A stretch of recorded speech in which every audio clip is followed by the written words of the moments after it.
Ladies and gentlemen, I got a little bit of the Spinners. I'll be working my way back to me, babe.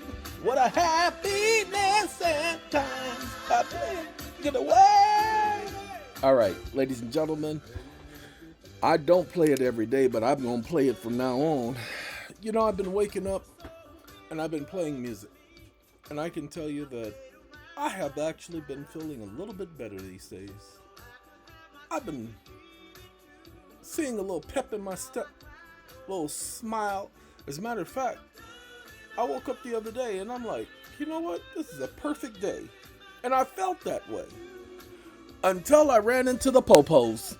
That's right, minding my own business. I had to go and get myself some supplies. You know, because I live out in the middle of nowhere. And I went and got myself some supplies, ladies and gentlemen. And we're literally minding our own business. But the person I went with, he is ignorantly stubborn. You know, he figures he can, skirt the edge of the law. And so we were getting some propane. And he parked in the red zone in a parking lot. Multi-shopping center parking lot. And I told him, I said, look, why don't you park right there? Because it's not in the red. Oh, well, no, it's the shade. And we can, park here because we're getting propane. And then we got the propane. I said, okay, now why don't you move your car out of the red? No, we're going to be here just for a couple of minutes, so I'll just leave it there in the shade. I said, excuse me? I said, sir, go ahead and pull your car out of the red. I said, the police are in this area all the time because I come here. This is where I come all the time. And so you need to understand that ain't a good thing. He, quite literally, said, nah, it'll be all right. I said, sir, pull your car out of the, no, we'll be okay. We're only going to be here a minute. So I go in the store and I get what I'm getting now is primarily for him now. And we get the item. We have a representative, the manager of the store is helping us. And I tell him, as I just walk by the front entrance, there's a police car outside. You need to go move your car. Oh, they're not going to worry about it. I said, go move your car. So he goes and he moves the car and he parks it in the stall. Like he should have done in the first place. Ladies and gentlemen, the police car left. We finish. I pay for the shopping. And the part he needs, we have to go to a different store. So we go back outside. I said, now. And I bring up the police again. I said, as I told you, because of the homeless people that they use that hotel for, I said the police are here all the time because the shop owners have complained because the crime in this area has gone up. Whatever, yabbity yabbity yabba. So we go into the second store, which is a grocery store, which is similar to Trader Joe's. It's called Grocery Outlet. I'm actually appreciating it a lot more. At first I thought it was a ghetto store. But they actually have a lot of neighborhood grown food packaged and sold and a little bit more healthy. Not a lot more healthy, but a little bit more healthy because it doesn't have all those other extra ingredients that's going to cause carcinogens like, did you hear? The WHO? Not Doctor Who, but the WHO, the World Health Organization, has just said that, pay attention,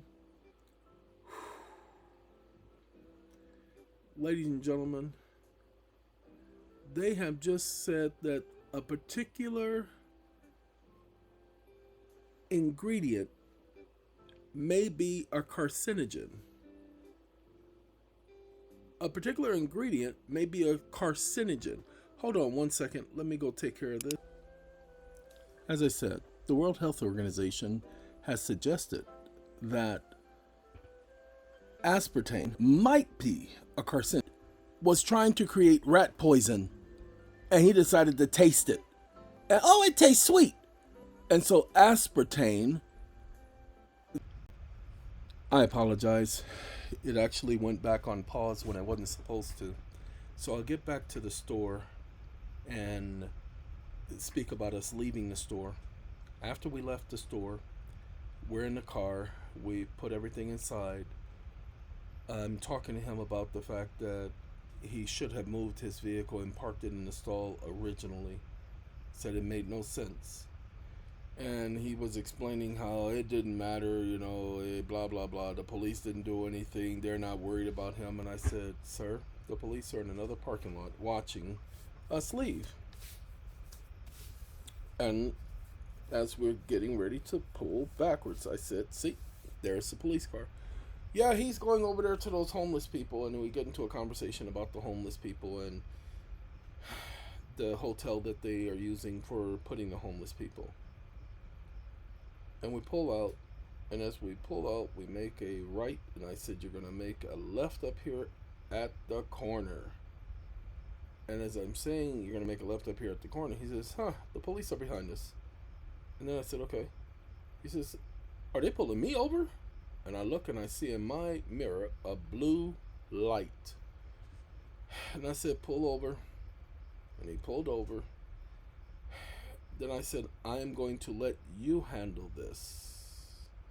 Then he says something that is completely unbelievable. He says, the registration is expired. Now, registration is expired, no big deal. I've been in cars, registration is expired, no big deal. Ladies and gentlemen, police officer walks up to the car, says, sir, you know why I pulled you over? He says, yeah, the registration's expired. And I'm like, whatever. And as they're having a conversation, license, registration, and asking where you guys headed, and he's explaining everything. He's telling them how far we live away from the city, and everything that's going on, and what we're doing, and how we're stocking up, and how he's doing stuff for me, and officer hasn't said nothing to me the whole time. Now, I did initiate conversation with the officer, and I'll tell you how.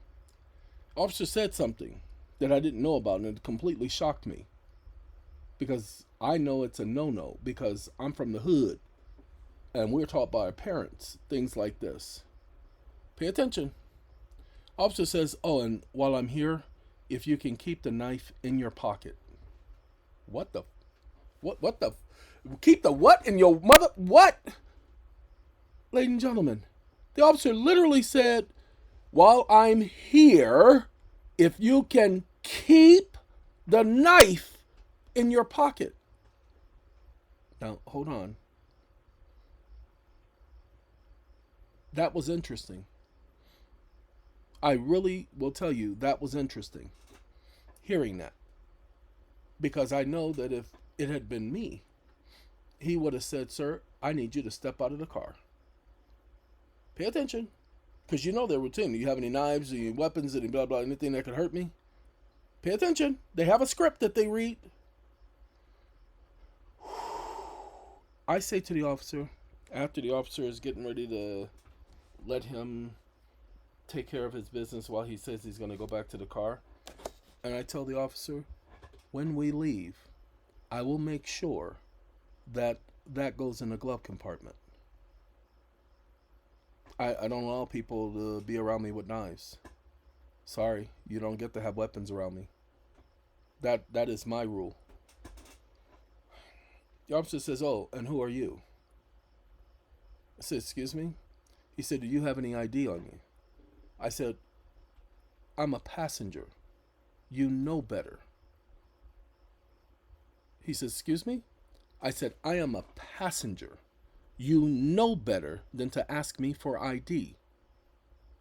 The officer says, sir, it's not illegal. I said, I didn't say it was illegal. I said, you know better than to ask a passenger for identification. He said, sir, I can ask you for your name. What's your name, sir? And I told him, Eon. And he said, Xeon. How do you spell that? I said, what? How do you spell it? Sir, my name is Eon. And then right on cue, Mister, I got a knife in my pocket. I don't have registration, and I'm going to park in the red. Says, oh, it's Eon. And I looked at him. I promise you, I would have been put for assault because I was getting ready to backslap him with my left hand. But if I didn't have that stupid injury, the officer walks away. And I tell him, don't you ever get in my business like that ever again. Now, he could have said, well, you got in my business by telling about putting a knife in the glove compartment. And I would have simply have said to him, look here, you ignorant mother. You had a knife on you walking around with me. And you have no clue that I don't tolerate that I don't allow that. But I didn't. He says, okay, I won't do that the next time. Ladies and gentlemen, of course, the officer ran my name. Now, I want to tell you, this is the actual experience. I did not realize it until afterwards. The officer comes back and he says, okay, usually with registration that's expired more than 6 months, we are permitted to tow vehicles. He says, but I'm going to let you off with a warning. You can tell the young lady who has the vehicle that she needs to get the vehicle registered, blah, blah, blah. And you guys go ahead and finish out your day so you guys can get back home. Okay?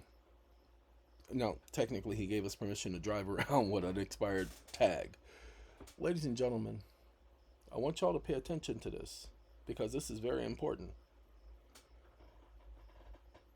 The officer says, and you can tell your friend to watch his attitude. Now, let me tell you why he said to watch my attitude. He said, sir, to the first guy, do you have any warrants? Are you on probation? Are you evading arrest? He says, no, I'm not on probation. And he asked me the same. I said, I'm one of Jehovah's Witnesses. Officer, please stop. He says, what? What am I doing? Officer, please stop. Sir, officer, will you please stop? He said, I don't know why you're getting frustrated. I don't know why you're getting upset. And I said it one more time. Officer, please stop. That's why he's saying for me to watch my attitude. Now, pay attention. He didn't say that to me. You need to watch your attitude. Okay? He said there's no reason to get an attitude, and I turned my face forward and I ignored him.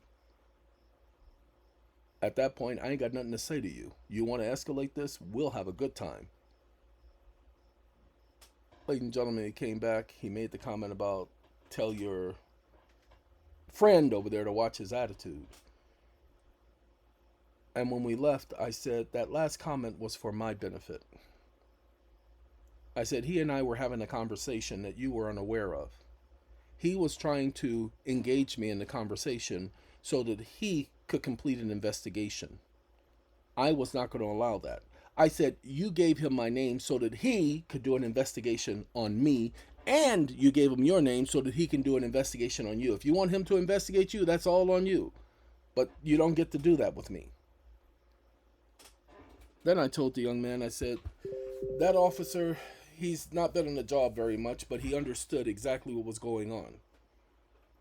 When I told him to stop, please stop. I used the word please. When I told the officer to stop because we had no conversation. You want to do an investigation? Please stop. I'm not participating. I'm not volunteering. Please stop. That is my disaffirmance. I am not volunteering. Now, pay attention. That is natural for me. That is not something I planned to say when that officer walked up. It was not a plan. It is my natural conversation. But when I told him that, he understood exactly what I was saying to him. He's saying, look, I'm going to do the routine. If I find anything in my investigation, I'm going to make an issue of it. And I'm saying, oh no, you're not allowed to investigate me. You don't have any probable cause to investigate me, so shut up. Stop asking me questions. Get on your phone and call your mama, and you can question her all day long, but you don't get to question me. That's what I was saying. Plus, even no matter what happened that day, he wouldn't have been able to question me anyway. I would not have answered any of his questions. We would have played that game. I told the intelligent person who was sitting in the vehicle, I said, sir, if I had bit his telling me to watch my attitude, I said, you don't understand. That is code for nigga. Now, many of y'all may not know that. When a police officer or a judge or somebody in government tells a person of color that they have an attitude, pay attention. And to watch their attitude, that is massa telling a slave to shut up. You see, they're the only ones who have an attitude that needs to be watched. Why do I need to watch my attitude? What about your attitude? What are you doing to observe your ignorance? So I explained that to him. He didn't get it, and some of you won't get it. So we have a discussion after the officer leaves. Now, by the way, ladies and gentlemen, this is a guy who I have to tell him, slow down. There is no need for you to be doing 75 miles an hour in a 55 mile an hour zone. You got somebody else in the car, you can drive as fast as you want. But with me, we ain't playing that. There is no reason to drive that fast. We're in a mountain trail, so it's a windy mountain. And there's some straightaways, but I ain't playing that. All it takes is one squirrel. Ladies and gentlemen, all it takes is one squirrel. Go ask Geico. So,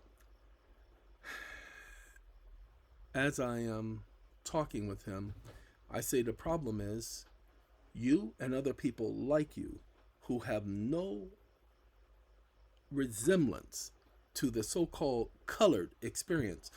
Trevor Noah, many of you guys, the former Daily Show host, now his own show host, Trevor Noah explained it. In Africa, they had two classes of people. You had blacks and whites, and everybody else was mixed race. The other races. However, because they classified people as either black or white, they came up with a third classification of people. Louisiana knows this. They came up with a third classification, and that was mixed race. The mixed race people were called colored. So if you've ever wondered where the word colored came from, that's where you will get your origins of colored. Colored people, colored folk. And he says colored people was a whole different class of people altogether. That's how they were defined in South Africa with apartheid. Ladies and gentlemen, I told him he had no idea what the experience was on this side of the fence. I said, all you see is what you think you see, what the media tells you. You don't get to see what we've gone through. I said, I've been through traffic stops like that, and they haven't gone like that. I said, if I had a knife on me, we would have been with me outside being put under arrest. I said, I guarantee you, and they would have been searching my vehicle looking for something, like the officer who claimed he found a suspicious substance on the seat of my car. But then he comes back with a little manila package, little small manila package, talking about, pay attention, y'all, because it is so interesting, that he said he got that off the seat of my car. He was able to scrape it together and come to me, and there I was arrested. And it is and I'll say this because I don't mince my words. You guys know I don't take nothing back. I hope that officer ran into a whole lot of problems on the job. I hope he repped what he sold. I hope somebody ended up putting a couple of pieces of metal his way to where he understood. I really do hope that he repped what he sold in so many ways. And I hope his reaping what he sold was violent. Because he did that to me, ladies and gentlemen. Can you imagine how many people he's done that to? Now here I was just driving on the freeway, going home. Nothing wrong, wasn't speeding. I was doing the speed limit, had cruise control on, talking to the two friends I had in the car who didn't have licenses, neither one of them, but he lets them drive my car home knowing that they didn't have a license. Knowing that they didn't have a license, he didn't run their license. He only got mad because we were driving along the freeway, and he gets on the freeway and immediately he pulls behind us because he sees three people of color. This officer, the only reason why this officer did what he did is because he saw a person of color on the driver's side, the passenger side, because we had the window down. I pointed this out to him. I pointed out to him that he wasn't the problem. It was me the whole time. That's why the officer said I had an attitude. And all I simply did was told him I'm the passenger. No, I'm sorry, ladies and gentlemen. You guys don't understand. In a traffic stop, the passenger is under no obligation, none, to speak to the officer. They don't have to give ID if they're asked to give ID. They're the passenger. It's a traffic stop. The police have no probable cause to question the passengers. Don't you see it all the time? People handing the officer their ID from the passenger side. What the are y'all doing? That's what I was telling that idiot. That I'm not one of those. So not only did he recognize what I was saying, like I said, we were having a conversation. Many of y'all may not have picked up on the conversation, but he did. He picked up on it immediately. He said, it is not illegal for me to ask for your name. It is not illegal for me to ask for your ID. Pay attention. I said, oh, nobody said it was illegal. I didn't have to say, no, but you can't do this, and no, you can't. No. Nobody said it was illegal. See, he used the word legal. That lets me know he knew exactly where I was coming from and did not attempt to argue from that point on. And look, he asked me for my name, and I told him EeON. He says, you have a last name? My name is EeON. He goes back in the computer. Now, I'm listed in the computer as EeON. Okay, let me show y'all something. Just don't pay too much attention to this. Yeah, we can do this.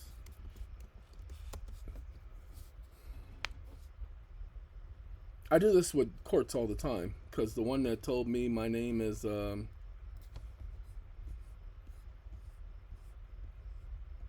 okay. Ladies and gentlemen, you go online, you type in the name EeON, you will pull me up. He went and typed in the name EeON, and he saw the court cases. He saw the name EeON being written on the account. Okay, not this EeON, that ain't me. But he saw the name EeON.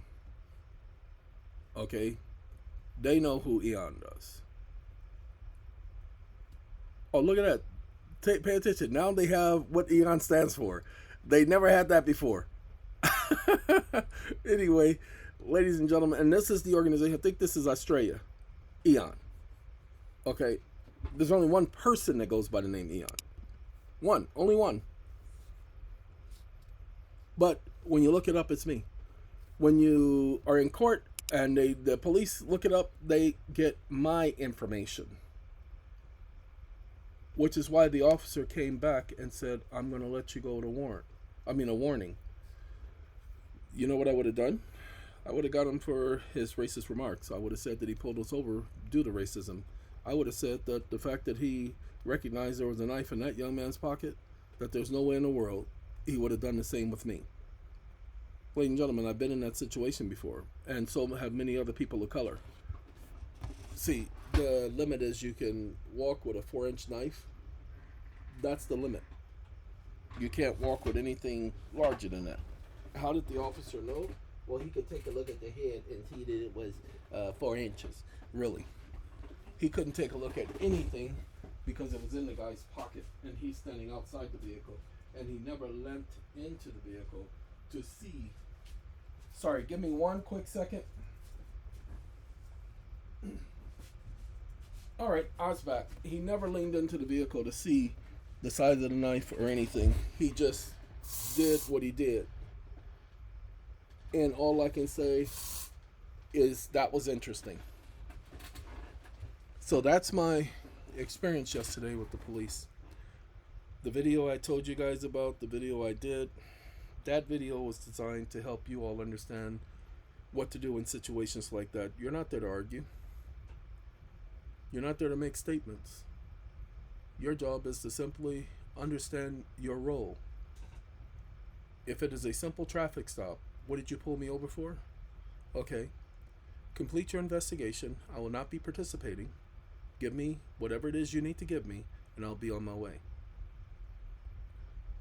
I am exercising my right to remain silent. Do not ask me any questions. Ladies and gentlemen, that's it. You don't have to explain nothing else. If he continues to ask questions, sir, are you attempting to harass me? Okay. And then at that point, he's going to come back with something stupid. So now you say, is there anything else you need, officer? Well, I need, excuse me. Is there anything else you need, officer? Look, I'm going to ask you again. Is there anything else you need, officer? If not, I'd like to be on my way. End the conversation. You're raising your voice, arguing back and forth, paying attention to the officer's word. Ladies and gentlemen, I didn't care what the officer was saying. I didn't care how he was saying it. I didn't care. Look, tell your friend next time he needs to watch his attitude. Ladies and gentlemen, what do I care that he said that? Those are just words, you ignorant mother. Make me watch my attitude. You can think whatever you want to think, but don't say it out loud. There's no reason for you to get into a confrontation with a moron. Let the idiot go about his day. Now, you better believe he went and he had this discussion with his partners, his teams, the other ones, because he needed to understand how to handle that situation better the next time. What do I mean by he needed to understand how to handle that situation better the next time? Because it didn't go the way he would like it to have gone. Somebody got better of him. Somebody took the junk that he was trying to say and made him look stupid in front of somebody else. Ladies and gentlemen, these two quote-unquote white men were having a discussion with each other, and they were buddy almost. Yeah, this is the person I'm with is very naive. They were buddy. And I can't tell you how much that pissed me off, because the same conversation would never have been had with me or anyone else. So, again, when you guys are talking to judges and a judge is asking you a question, stop answering the stupid question. You simply say to the judge, excuse me, what are you asking me? What are you trying to get at, Your Honor? And the judge will say whatever they want to say, and you'll remember the subject of the conversation. But I thought we were here to determine whether or not, first, the jurisdiction of the court is on the record. Because the law says that I'm entitled to know the venue that I'm in. So what is the jurisdiction of this court? That's the first thing all of you should be saying. They call your name the very first hearing. I'm entitled to know the jurisdiction of this court. Bring it back to that. That's your first conversation. Stop saying I'm challenging the jurisdiction of this court. Say I'm entitled to know the jurisdiction of this court. That has to be on the record. So can you please tell me what the jurisdiction is? Now, they are never going to say what the jurisdiction is. If they say anything like statutory jurisdiction or the legislature has done this or that, that's not what I asked you. Can you please tell me specifically what is the jurisdiction of this court? If they say any phrases, statutory, legislative, ordinance, or any of that stuff, all that's a lie. They have two jurisdictions. They have common law jurisdiction or constitutional jurisdiction. There is no other jurisdiction, people. What, you guys didn't know that? There's no delegation of authority for any other jurisdiction. Go and read. Go and read. You'll see there is no delegation of authority for any other jurisdiction. It's either constitutional or common law. Go read the Bill of Rights. Do you guys know the Bill of Rights is the rights for government, not the rights for the people? Bill of Rights protect the rights of the people. You didn't know? Congress shall make no law is a restriction on government. The right to bear arms is a restriction on government. Military, restriction on government. Unlegal searches, restriction on government. Holding someone, restriction on government. Trying someone, restriction on government. Trials, restriction on government. Unlawful detention, restriction on government. Reservations of rights and retentions of rights. Restrictions of government. That's the Bill of Rights. It's restrictions on government, not restriction on you. Those are not your rights. Those are restrictions on government, making sure they do not damage your rights. But you guys aren't aware of this. So there are two jurisdictions, ladies and gentlemen, according to the Constitution. Now, what do you mean by Constitution? I mean the Bill of Rights. You see, those rights were set by the people, not by Congress. The Founding Fathers, stop listening to that bull crap. The Founding Fathers didn't delegate anything to the people. When it says, we the people, it is saying we the people did this, not we the Congress. Stop listening to that Founding Fathers junk. Those are not my fathers. Okay, I'm hoping some of y'all are understanding. Go back and reread the document again. Those are restrictions on government. It's a restraining order by the people. The people are the government in America. But you can't just go out and say the people are the government. That's where some of y'all are getting in trouble, because they're making y'all look stupid to the general public who don't understand these things. You have to understand there are two jurisdictions according to the Constitution. You can even say that to the judge. When you tell them what is the jurisdiction of this court and they say anything, excuse me, there are two jurisdictions according to the Constitution, comma, which one is this? You'll see me say comma because I'm doing the voice recognition all the time. Look, ladies and gentlemen, it's Monday, the 3rd of July. I have motions that I have to complete. Don't have any other, there's no more time. Got to complete them, so I can't go on with this video. Again, as I've been trying to tell people, there are people out there who question what I know, who don't know nothing themselves. These morons, yes, and I can call them morons, have no experience in law whatsoever, but they want to question me. And they question me with case law. Case who? Case law. Coast law. Yeah, they question me with what some judge has said. Ladies and gentlemen, no judge can sit up here and tell me what the law is. How can a judge tell me? That's a public servant. How can they tell me what the law is? Don't you know that everybody's required to know the law? So I don't speak unless I know. You all are going to eventually get there, but I can't help you get there. That's an experience you're going to have for yourselves. Getting back to the understanding. Once you narrow them down on jurisdiction, there are other things you can narrow them down on without having to say much. Trust me, they don't want me in their courts. They do everything in their power to keep me out of their courts. I've been allowing them to play their game the last couple of times because I've been trying to prove something. But I'm not trying to prove anything anymore. I'm not trying to prove anything to them anymore. Now I'm going after heads. And I really am going after jugulars. We'll talk about that in the future, how to go after a judge and how to be successful in doing it within their system. All right? We'll talk about that. Y'all have a good day. We'll be back the next time. 34 minutes. Adios, y'all.